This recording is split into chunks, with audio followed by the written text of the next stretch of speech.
Hello and welcome to the Startup Brew Fargo podcast. Startup Brew is a weekly event hosted by Emerging Prairie in downtown Fargo, where we believe that entrepreneurship is energized over brews. Each week, we bring entrepreneurs, founders, and innovators together because we believe they succeed when they have access to each other and the community that supports them. This week, we kicked off at our brand new indoor Startup Brew Fargo location at Fargo Brewing Company. We're super excited for this next chapter, and we are so grateful to actually be joined by the Fargo Brewing co-founder, Aaron Hill, and the founder of Prairie Rose Meadery, Susan Rude. We're going to kick today off with Susan. Susan is a co-owner and the mead maker at Prairie Rose Meadery. She won awards for her mead at several competitions throughout the U.S., and she even has a Master's of Science degree in microbiology from NDSU and is currently also working at NDSU in the Department of Plant Pathology as a research specialist working on diseases of canola. Let's listen in.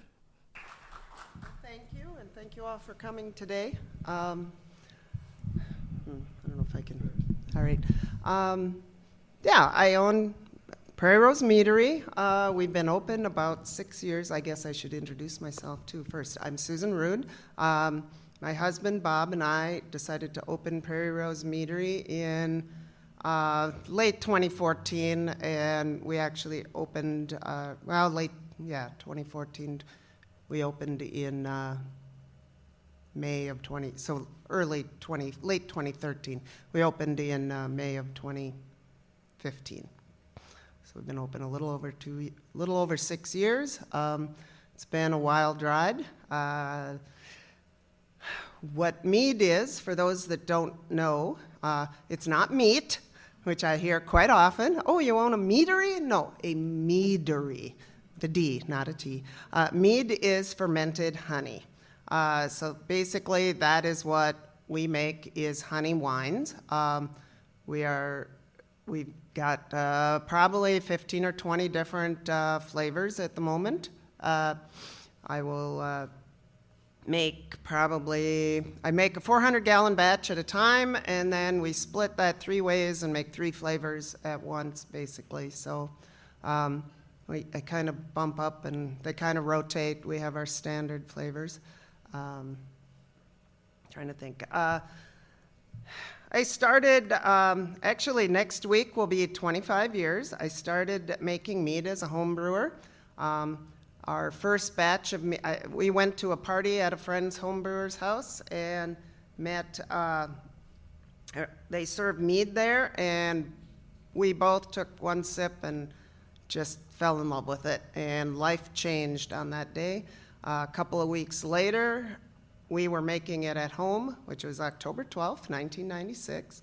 I know because it was my parents' anniversary and the couple that showed us how to make mead. It was their anniversary, so kind of sticks in my mind, the date. And that batch at that time took about 6 months to make. Nowadays, I can make a batch of mead in anywhere from 6 to 12 weeks. But I remember finishing the batch, putting it in little beer bottles. At the time we filled up beer bottles and tasted them, and it was like, oh my God, this is good. Only problem is, in about a month or so, we were totally out. It's like, oh no, what are we gonna do now? So I decided at that point I'm never going to be out of mead again, and so I started making one batch about every month or so. And being the wife, I know all my homebrewing friends, large majority of them are guys. They'd say, well, yeah, my wife won't let me put all these in the house, all that. It's like, I am the wife. I can put them all over my house. So I literally did have my dining room lined with carboys for months, and didn't bother my husband, so that was okay. But yeah, so at that point, then I started making it. And then, as years went on, and learned techniques to make it quicker, so didn't have to make it every couple of months. And we slowed down a little on drinking after that. Finished off the first batch. Our second batch has lasted a little longer, but so that was that. We decided to open Prairie Rose, and did a lot of research on, okay, how do you open a winery? So I started applying for the licensing. Found all that, usually, read online, about 3 months to get your license. Well, at 5 months, I still hadn't gotten my license back. And it's like, what's going on? So I finally gave up and actually called the TTB, Alcohol, Tobacco, and Tax Trade Bureau. The person that was assigned to your account was retired or sick or something. It's like, so it didn't get passed on to anybody else? Apparently not. It just sat on her desk. So then that was, and it sat there because, and I never got an email on it. They wanted to know, one of the questions was, what electric will you use? It's like, well, let's see, I guess we'll use 110 and 220. It's like, isn't this kind of obvious? No, what they wanted to know, and it didn't ask that. The question asked, what electric will you use? What electric company? It's like, well, the one in Fargo. No. I mean, it was just some of the most bizarre little things that we had to get by. So that took little over 5 months to get completed. The state was wonderful. That took 4 days. And then we waited another 2 or 3 months to get through the city, just because of the timing of when we applied to the city and when they meet on their alcohol stuff, and you have to get a background check and all that stuff, which you would have thought, because the federal does a big background check also. But so those were all the fun things. Since then, it's went pretty smooth. Our biggest thing is education, letting people know what mead is. So many people, and here, how many people had actually heard of mead? So few. Well, that's good, since you're in a bar, at least it's alcohol related. But I find, I even have people, because we do what's called Wine Trek with several of the other wineries in the area, and they will, people will come in through this Wine Trek because they need their little stamp, and you don't have a Merlot? No, I don't. No, we are mead, not wine. Mead is fermented honey, wine is fermented grapes. But usually then they're open and try it. I think in the 6 years we've been open, I had one person come in and say, oh, I'm a Merlot drinker. I don't think I want any. I'll wait for my friends. It's like, okay, your loss. But most people want to try it and generally like it. It is, what I make is semi-sweet. Mead can be from dry to actually quite sweet. I kind of like the semi-sweet because it balances all the flavors, and the sweet with the acid of the honey works really well. And I like the flavor of honey. If you ferment it too dry, you will lose the flavor of honey. So I guess the biggest thing we probably need from the community is, when you're out buying drinks, if you're having a meal and want wine, ask for mead. Most places don't carry a mead. They have this long wine list, and it's like, but you don't have a mead on here. So getting people to know what mead is, because we do have a distributor that distributes, Johnson Brothers, but they don't sell your product. They just have a list, they hand it to the bar manager, and they don't, So getting people to know what mead is and asking for mead would be very helpful. So, thank you. Awesome, thank you. Next up, we heard from the co-founder of Fargo Brewing Company, Aaron Hill.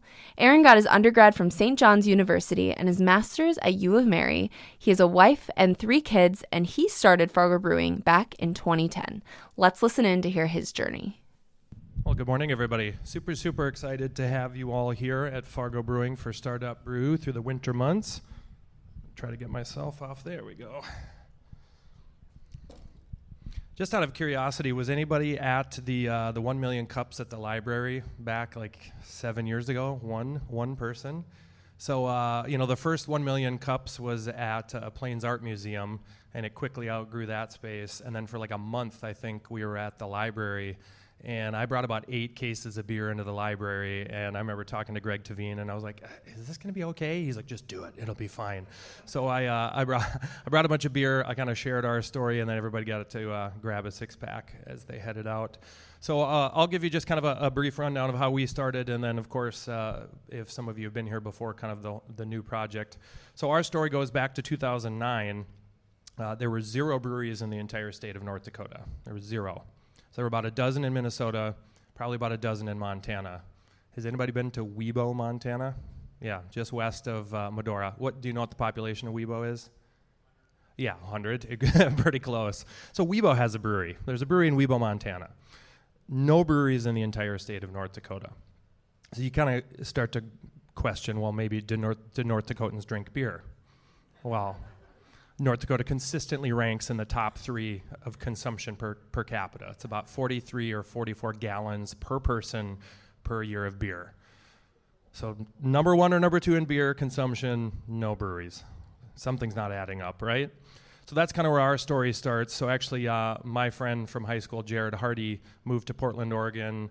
His wife was in dental school. He was getting his MBA with a focus in finance. Well, one of the classes that he took, he had to create a business plan. So he decided to create a business plan for starting a brewery in Fargo. And back when he was out there, every holiday season, he would load up his vehicle, drive home with beer, and we would do like beer samplings at his mom's house. So he kind of fell in love with sort of the beer Vana culture, as he called it.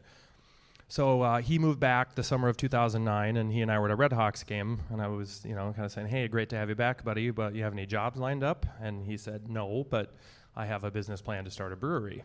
And he likes to tell the story and say that he asked me to join him. I don't think that's true. I think I basically invited myself and was like, "This is awesome, let's do this." And I thought, yeah, I can go out and I'll just hang out in bars and sell beer. At the time, I was working for United Way doing fundraising, and I kind of started talking to people about this idea. I think that's part of it is an entrepreneur. You just got to say it out loud, and you got to kind of gauge reaction. And I thought people would kind of laugh at me and say we're stupid, which we were and still are. But people were kind of interested and started saying, "Hey, well, if you need investors, let me know." So I'd go back to Jared and say, "Man, I'm talking to people about this idea," and people seem to be pretty excited. So he kind of said, "Well, yeah, we gotta figure this out." And we had one very small problem in starting a brewery. Anybody guess what that is? What's that? Oh, have you heard this story before? Most people say money, laws. It's like we had no clue how to brew beer. Absolutely no clue how to make beer. So we're like, well, we'll figure it out, right? And in the meantime, it's a fun thing to talk about. It's a dream. It's not really going to happen anyway. So sort of by happenstance, we ended up meeting 2 brothers who actually knew how to brew beer. So the younger one was working at the Hodo at the time, and waited on Jared and his family at dinner one night and mentioned that he and his older brother Chris were looking at starting a brewery. Chris, the older brother, was a Concordia grad, went to grad school in Idaho, and then he was out in the state of Washington doing research on salmon spawning habits near the Bonneville Dam, something like that. So we all met over the phone right near Christmas of 2009 and kind of figured out, okay, the 2 brothers kind of have an idea of how to make beer, and Jared and I will kind of be able to do more of the back-end business things, bankers, lawyers, insurance, all the not as fun things. So we refer to that fateful evening as the Christmas Beeracle when we all met and joined up. We talked about what should we name it. It took us about 3 minutes, and we very quickly decided on Fargo Brewing Company. We want to kind of, claim the community, and we're proud of our community, and let's name ourselves after Fargo. So that following summer of 2010, Chris packed up everything. He moved back to Fargo from Washington, and every Saturday we'd meet in Jared's garage, and we would just homebrew and start talking about names and just kind of kept putting the business plan together. So, of course, I think we were all 27. John was probably 24. So we have no money. We have no experience. We don't have family with money or experience. We have no clue what the hell we're doing. And this stuff is really, really expensive. So we're like, well, how do we get this thing up and running? And there's no breweries, keep in mind, too. So when we go and meet with the Liquor Control Board, nobody knows what a growler is. Nobody knows what tap rooms are. Nobody knows what we're talking about. So we settled on a thing called contract brewing. So we worked with a brewery in Wisconsin, and we gave them our recipes. We bought kegs. We shipped the kegs. They brewed the beer for us. We shipped it back to Fargo, and then the two brothers would kind of drive around town in a van and just hand sell kegs to bars and restaurants. So we did that for about a year just to kind of prove the concept. Again, maybe there's a reason there's no breweries, right? Maybe people in Fargo don't care about local beer. So that was a much less risky way to start. So we did that for about a year and a half. The goal was always to brew beer here, because that was one of the questions I got sick of. It was like, well, where's your brewery? And I'm like, well, we have that van in the parking lot, We don't have a brewery. So right around 2012, we started kind of working on all of this stuff, working on the financing. We sold some equity, borrowed a lot more money. We moved in here in 2013 and got our first beer packaged kind of the summer of 2013 and kind of hit the ground from there. At our peak, my job was to go out and kind of to set up all the distribution markets. So at our peak, we had 18 wholesalers or distributors across all of North Dakota, South Dakota, Minnesota, western Wisconsin, and I was looking at Winnipeg. But what sort of happened as we were moving along is all of a sudden laws started to change, perceptions started to change. Minnesota went from a dozen to probably over 200 breweries. North Dakota, we are technically North Dakota's oldest brewery. There's about 25 now. And the analogy I like to use is that we were sort of leading the way through the jungle, with a machete hacking away all the things, and now there's just a beautifully paved road right behind us that other businesses get to come in and go, oh, cool, now people know what tap rooms are, now people know what craft beer is, now people get it, thank you. And then they get to start their business and operate. So for us, it kind of became this sort of like, okay, well, what do we do now? And that's kind of how this whole concept kind of evolved, was we started doing concerts in the parking lot with Jade Presents. Those were successful. We kind of said we need to start having concerts indoors, and that's where this space came from. It sort of morphed, if any of you know Jade Nielsen, he's a bit of a visionary and a dreamer, and he's like, well, what if we did coffee barber? He had this whole kind of concept that he'd seen somewhere else, and we were like, well, we have the space. So it kind of morphed into this whole new, we call this Fargo Brewing 2.0. So the 1.0 version was all about making the beer, getting the beer to those wholesalers, getting the beer to the liquor stores, to the bars, to the restaurants. We didn't care about what the building looked like or the experience in the building, where now that has changed, where people connect with breweries through their spaces. So Fargo Brewing 2.0 is, the beer is still important. We're not giving up on the beer. We still care about the beer. But now we're basically cultivating more of an experience for customers to come in and hang out. So again, very excited to have you in this new space. I love it. We love it. If you were ever in here before, it was not this nice. So it's really, really exciting to do things like this here. So welcome. Thank you. And I think we have questions now, right? Yes. Thank you so much. That was awesome. After the presentation, we jumped into a live Q&A session with the audience, joined by me, our host, Jessica Anderson, from the Emerging Prairie team. Let's listen in. To kick us off, we like to begin with some celebrations. So, for both of you, what is one thing that you're very proud of in the last year? I guess I'm very proud of my product all the time. For the meadery, I have a new granddaughter, so that I'm very proud of. But yeah, just everything we do, we try to do it to the utmost of what we possibly can, and so far I've been very happy with what we've made. So I think just generally overall, way much happier now that COVID is getting over and people are coming back. It was a little bit of a slow year last year, but this year has been really, if you if you like corn mazes, I'd say come out to the corn maze on the 15th. We're doing that evening, we're doing in the corn maze, and wow, we did that a week and a half ago, and it was crazy, so Cool. that was fun. Wonderful. And Aaron? Well, kind of a similar thing. I mean, we made it through COVID. COVID was a very, very challenging time for our industry. We were non-essential, which means we basically get shut down, laid a lot of people off. the kind of glimmer of hope we had was that we had this whole project going, so we were going through construction, but the whole project was an uncertainty as well, and we just weren't even sure we were going to make it through COVID to get to the project. So for us, it was pretty amazing to just survive COVID and then get this whole project open. So it's been a very awesome year for us. Awesome. Do we have any audience questions? Right here. Susan, so you talk about you give back to the meat making community a lot. Like you participate in competitions, you're a certified judge. You do like video calls, educational for other people who want to make meat. Talk a little bit about that. I guess I'm a Grandmaster Beer Judge Certification Program judge, which includes mead. So that's more on the homebrew side. I've also judged at the Great American Beer Festival and the Mazer Cup, which is similar to the beer festival, but for mead on the professional side. And I love to have people come out to the meadery, and we will sit and chat your ear off about mead all day long, because I love talking about mead. I guess I do help still. I started as a home brewer. I started with the local homebrew club, Prairie Home Brewing Company, so I do have them out to the meadery quite often and help out with their competition. Yeah, it's just fun. Right here.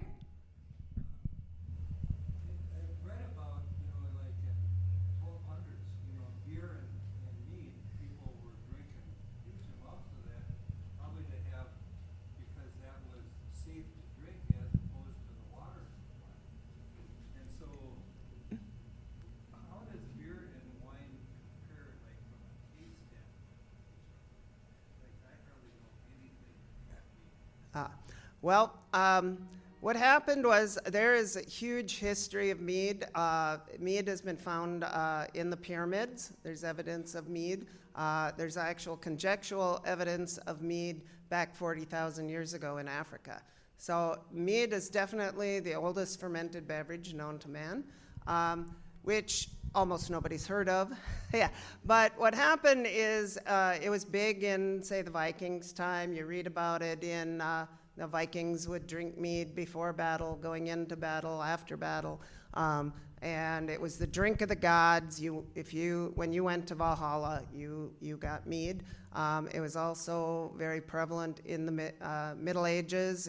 It was the drink of the kings. It was the drink of the more the clergy and the upper classes. Because honey, at those times, it was limited to a smaller group just because honey was, smaller. You had to go out and actually battle the beehive to get honey. And then cultivation. People started cultivating their own grains. They cultivated their own grapes. Much easier to make alcohol out of this and not end up getting eaten alive by bees. So mead kind of lost favor. It still hung around in the local, the smaller homes and stuff would make mead. Back then, mead was probably more added fruits, nuts, herbs, and some honey, and it would be naturally fermented rather than kind of very closely added and taken care of in sanitation. So you might have probably had a little more sour meads than there is today. But with the cultivation of honey, honey is very prevalent. And also in the last probably 10, 15 years, the knowledge of how to get the honey to ferment faster. Honey does not have a lot of nutrients in it for yeast now on its own. So I do have to add some nutrients, just vitamins, basically energizers, to get the yeast to ferment, and learning how to feed it. When I first started, I would throw all the nutrients in. I did use a nutrient packet. A lot of people back then didn't. And basically just beer enzymes and some of that stuff we'd put in. But now there's a little more knowledge on, okay, you have to give it to your yeast slowly over several days rather than throwing it all in at once, because the yeast use it all up. they ferment and they stop fermenting, and you have this cloyingly sweet product, which nobody wants to. Well, you like to sip, but you wouldn't drink a glass of. So yeah, so now with the new science, new knowledge, now it's much more available. There's probably, when I started making mead in the 96, there were probably less than 50 meaderies in the U.S. Now there's probably 500 to 600. So it's definitely growing. Right back there. Aaron, you guys have always been very community-minded, and I appreciate that about Fargo Brewing. I'm interested in kind of a two-part question. How do you figure that into your business plan now and going forward? And then tell us a little bit about some of the things you have and are doing in the community to give back. I'm not community focused with this fly right now. This is bothering me a lot. So yeah, community is kind of, when we do kind of our strategic planning sessions and things like that, community is a word that always pops up. And I think especially breweries in general are just focused on that, right? And especially where I went to my undergrad was a Benedictine monks ran it, and it was the Rule of St. Benedict, which is like community and hospitality. And I was like, I keep thinking about why so many of our alums started breweries, and I think it's because of that. It's you foster this sense of bringing people together and getting strangers to sit with one another, meet with one another, commune. I think that's part of the reason why we don't have televisions in the brewery. You see a lot of the breweries in town don't have televisions either. It's kind of, you're creating this sort of sense of put the device down, put the screens away, talk to each other, connect with one another. And so I think breweries just lend themselves to that sort of activity and that sort of being involved in their communities. And I think another thing I've noticed as well is we have a lot of travelers who will come here, or if I travel somewhere, I tend to want to go to a brewery or something like that, because I'm like, hey, what should I do? Where should I go? Where should I eat? Give me I don't want to look at all the websites and those type of things. So I think we kind of become known for that as well, as sort of community focused people. What was the second part of your question? Where are we going with that? Are you asking for money right now? Is that what this is? Fundraising? Can you commit to $10,000 on stage in front of everybody right now? You've just done some really neat things with a lot of charities in the community, and some that have gone national. So I'm interested in kind of sharing what you've done and maybe what you're planning on doing. Oh yeah, the For Love of Dog thing kind of blew up, which was crazy. So for those of you who aren't aware, we did a collaboration with For Love of Dog, and the idea was to kind of put dogs that needed homes, or dogs that were up for adoption, to put them on our beer cans, kind of like back when we were kids, the old school milk carton, the missing kids on the milk carton. And we had one media outlet come, and we're just like, this will be kind of a fun thing, we're all dog people, a lot of breweries are, and dogs are much more popular and more acceptable to bring into spaces now.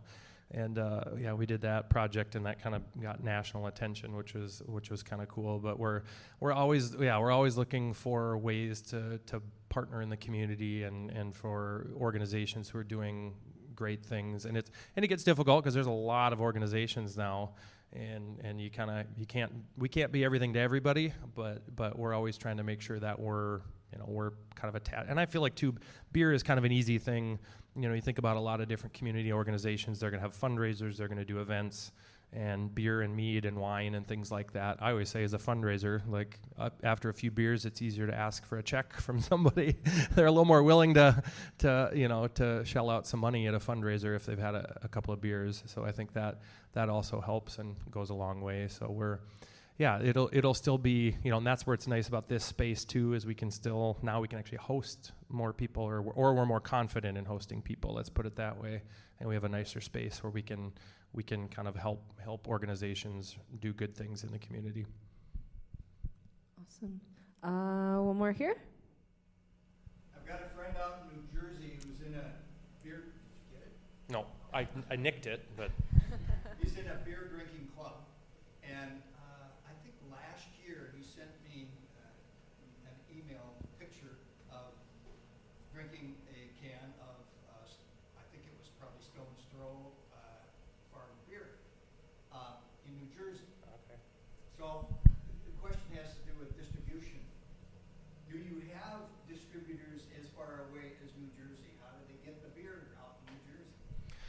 how did someone get our beer in New Jersey? There are multiple ways. You can ship beer through like UPS or FedEx or things like that. So that could have been one way. Or I think we have it a lot too, where people will come here, they'll buy buy quite a bit of it, and then they'll take it to New Jersey or visit family or friends. There are now different organizations, though. I think Tavor is one of those. Is some of the other breweries in town work with those type of things too, where it's like an online beer ordering platform. So basically, and we actually get we order beer from across the country through this thing, which is kind of nice. So it's getting more, with the internet and things like that, it's easier to get access to more beers. For us, we're not as kind of concerned about selling beer to people in New Jersey or California or Texas. We kind of are a little more focused on, we're named Fargo, so we're a little more focused on kind of growing our roots in the Midwest, locally. And not that we don't want people in New Jersey to drink our beer, but we're trying to connect. We're trying to get people in this area to drink our beer and to maybe not drink some of the larger mass-produced beers, and to kind of start to try our beer, try a mead, try a local wine, kind of to start thinking about where your products are coming from. And so I think that's kind of where our focus is versus sort of these more national.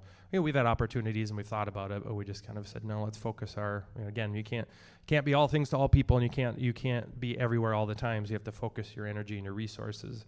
And we kind of decided we're going to be North Dakota or Fargo or Midwest or however you want to think about it. Awesome. We have time for one more. Follow-up question, I guess.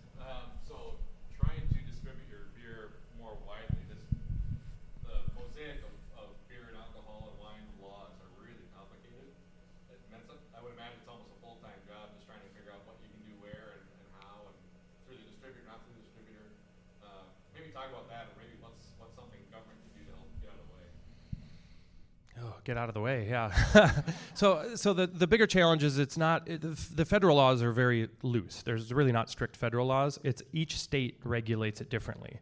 So for us, we were like, well, man, the bison keep going to Frisco every year. We should look at selling our beer in Frisco, just for that couple 2-week stretch. And I researched that, called some wholesalers, and they're like, well, in the state of Texas, you have to mail your beer to the state. They have to inspect it, make sure that your label matches up to the, it's about a 6-month process to be able to sell, an outside brewery to sell their beer inside Texas. So you're like, well, maybe next year. So each state, North Dakota, South Dakota, is fairly easy, and we don't sell our beer on the coasts, so each state gets to regulate it. The bigger challenge if you're trying to do wholesalers in each state is the shipping, logistics, because we looked at Vegas. We have a relationship with Sickies, and they opened a store in Vegas, and I looked, I basically called wholesalers in Vegas. One was interested, but to get our beer from Fargo to Las Vegas, the freight basically it would add about an extra $50 or $60 per keg. So when I call Sickies and say, hey, do you want to pay an extra $60 per keg? They're like, no, thanks. And we're not going to sell it for $60 less. That doesn't make sense for us. So you have that whole shipping logistics thing as well, and beer and mead have a shelf life. It's most of our beers is about 120 days. So the further away from home it goes, the less kind of control. You don't know what's happening to it. How are people treating it? You lose that sense of thing too. So it's partially the laws, but it's also just the literal logistics of getting a product with a shelf life. And then, why don't you sell it in Arizona? It's like, well, think about in the summer. And if that's a 3 or 4 day ship, if it's sitting on a truck for 4 days and it's going to sit overnight somewhere where it's 95 degrees, that will destroy our beer. And now we have to deal with that. It's complicated. Sounds like it. So time has flown. If you have any other questions, I encourage you to stick around after and ask these two in person. But we want to end on one last note. So we're all here to support you. What is one thing we can do to energize and support the work that you guys are doing? I know you guys have talked about it, but let's end it on that note. I like your shoes, by the way, Susan. Thank you. I guess for us, just come in. Come into the meadery, try some of our meads, talk to your friends all about mead, let people know what mead is, and ask for our products at your favorite restaurants and bars. Other than that, we do also have what we call as a wine club or mead club. So we ship mead we could ship mead to 35 states. So we do have a fair number. When you were talking about how they got it in New Jersey, we can ship to 35 states, and we ship to probably most of those 35. But it's just laws between each state. So let your friends even from other states know and say, hey, try this North Dakota wine mead.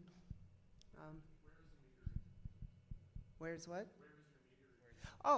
We are located off 32nd Avenue behind the Flying J windbreak, just on the same road as to Thunder Road. We're the first office building on the west. We're in that, it's the Dixon office building. We're in that building. I guess I probably should have said that earlier. Sorry. All right, so.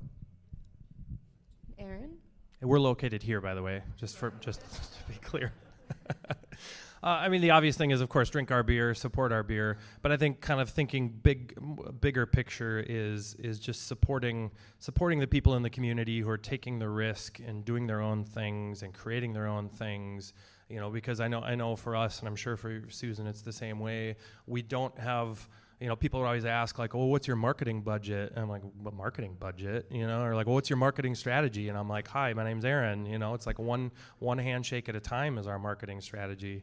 And so I think it's the bigger thing is just trying to support the local businesses. Of course, we're in the food and beverage industry, and not that the larger chains don't have their place. I'm not advocating we don't support those places too, but supporting the people who are taking the risk, and the hours that a lot of us put into it, with very little in return. It's just thinking about trying to support these local entrepreneurs, these local businesses who are risking a lot, taking chances, and just thinking about what you consume and not just blindly consuming almost anything. Think about where it's coming from, who's doing it, and do you want to support that? Awesome. Well, thank you guys. Let's give them a huge round of applause. That's all we have for this week's Startup Brew Fargo. Thank you so much for listening in. Startup Brew Fargo is energized by Emerging Prairie, an organization dedicated to connecting and celebrating the entrepreneurial ecosystem. We'd also like to thank the following sponsors for their support: Pro Resources, Brady Mertz, FMCVB, Office Sign Company, Fargo Parks, FM Area Foundation, Midco, and Fargo Brewing Company. See you next time.